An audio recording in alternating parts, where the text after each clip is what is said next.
Malo sem razmišljal o razmislekih raznih naših poslancev, ki pravijo, nevarne so ilegalne migracije.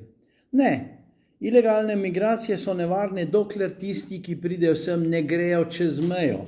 Nevarne bojo šele takrat, ko jih bo začela Evropa vračati in ko bomo tistih 60.000 migrantov, ki smo jih popisali pri nas na meji, dobili nazaj, takrat bodo nevarne.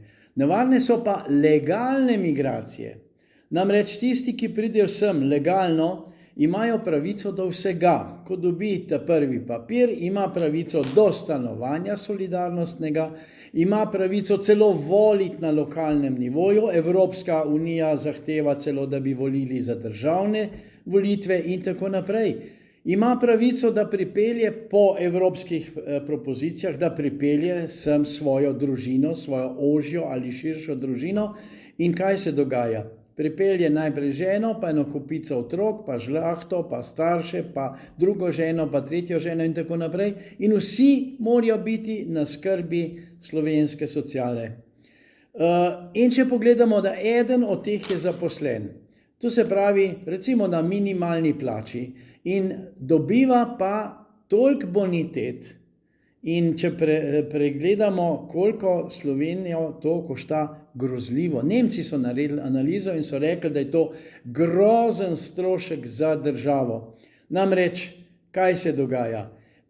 Socialno imajo vsi. Otroci imajo šolo in šolo zastonj.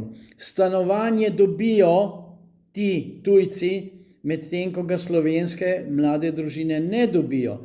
Poleg tega poslušam tudi vsake toliko časa, ko razne NSI in govorijo, treba je pomagati mladim družinam z mnogimi otroki. Kdo pa ima mnogo otrok? Slovenska družina ima ponavadi enega ali dva otroka. 3, 4 in 5 otrok imajo kdo? Ne Slovenci. Tisti, ki pridejo v glavnem z Kosova ali pa iz muslimanskih predelov Bosne in Hercegovine. Oni imajo pa kopico otrok. Seveda, in zdaj bojo še dodatno na račun Slovencev dobivali bonitete. Dajmo se enkrat Slovenci že zbrihtati in poglejmo, kak grozljivi podatki so pri nas.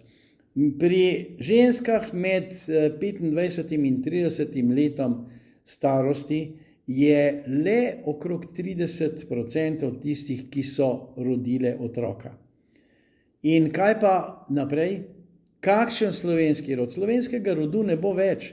Šiptarsko bomo govorili, albansko bomo govorili, mogoče celo kakšne svahili ali pa kakšne indijske poddialekte ali kaj podobnega. S tem seveda, da bo Levica, Svoboda in SD, da bodo to na vsak način vtaknili v slovensko ustavo, da je to pomembno. Kajti slovenski narod jim ne pomeni popolnoma nič. Žal je pa tako, da je mnogo tistih, ki ne razmišljajo, tudi na desni strani. Skratka, in leva in desna stran nosi svojo težo. Največjo težo nosijo pa slovenski, evropski poslanci, ki niso naredili za svojo državo popolnoma nič. In to ne levi in ne desni. Ravno tako kot vsi naši slovenski komisarji, ki so, ko so prišli v veliki Bruselj, pozabili, od kod so doma.